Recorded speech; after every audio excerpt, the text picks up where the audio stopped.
He's forgetting that when he was in the Bush War of 1980s, he got donations from Egypt. By that time, the president was El Nasser. Then he got donations from Sweden. So, if today is blocking activities of political parties on wanting to know who donates what, and it should pass through government. Even your own brother who is abroad, I'm talking to you, Alex, who is in Qatar working. Do you realize that today on mobile money, if you're sending money, they bring options. If it is family, you explain. If it is personal, you explain. They are monitoring every step of every transaction of monies. Do you know today in the bank, there are limitations? If you go to the ATM, you would find that you can't withdraw more than 5 million. Why? Because they are monitoring to know you're picking this money. What are you going to do? The government is afraid of every political environment that the opposition is putting up. So, they are again going to look at public funding from the public. That means when Kyagulanyi comes here, we are not going to be allowed to fundraise, to give in support to party activities. If you remember in the recent 2 election political seasons, 2021 and 2026, there is a drive that was there in our party head offices that was called Modaku Moda, that where Ugandans could contribute 10,000 to support Kyagulanyi Sentamu and NUP as a party during that electoral process. Remember, Ugandans could wire these monies through mobile money.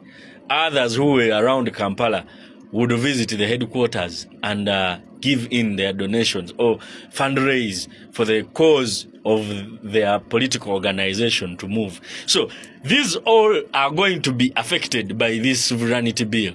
And you can't tell us we would sit back and say, look here, every bill that the government or the leader of government business could bring in the house, it should always just be welcomed. Lastly, as I wind up, I want to ask the members of parliament that every bill that comes with an intention, but they are forgetting the mandate they hold today. They have an allocated fund to them that is called constituency fund, and many Ugandans don't know about it, and others even I've never heard about it. It is approximately, I stand to be corrected, 10 million that is allocated to them to come back to their constituencies, consult. Because this is not a one-man's show. If you're an MP, it doesn't mean, though even if you're given the mandate by their thousands, the 5,000 votes you got here, it doesn't mean when there is a bill that has come on board, you make independent decisions. And remember, it is worse when our member of parliament is NRM. They don't make independent decisions. They make party decisions that are consensus in their conventions that their party chairman calls them for.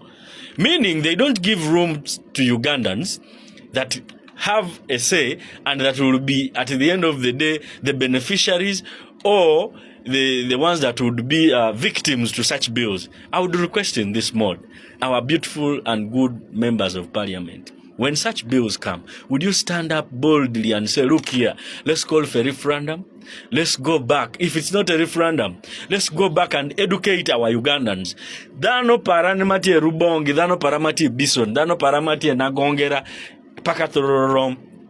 Ngeyo nedi. What information magoni giye kwa mbil me kido kwa nyogango kwa nyogechand magoti gie namalogo kama magoti koro.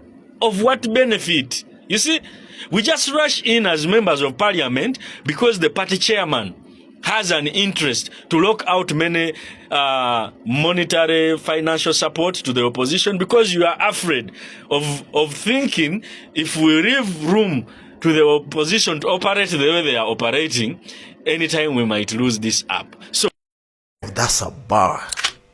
Like, wakati naangalia hii verse nilikuwa nasema wait, hivi nitakosata sehemu moja ya kureact, and then that's a bar.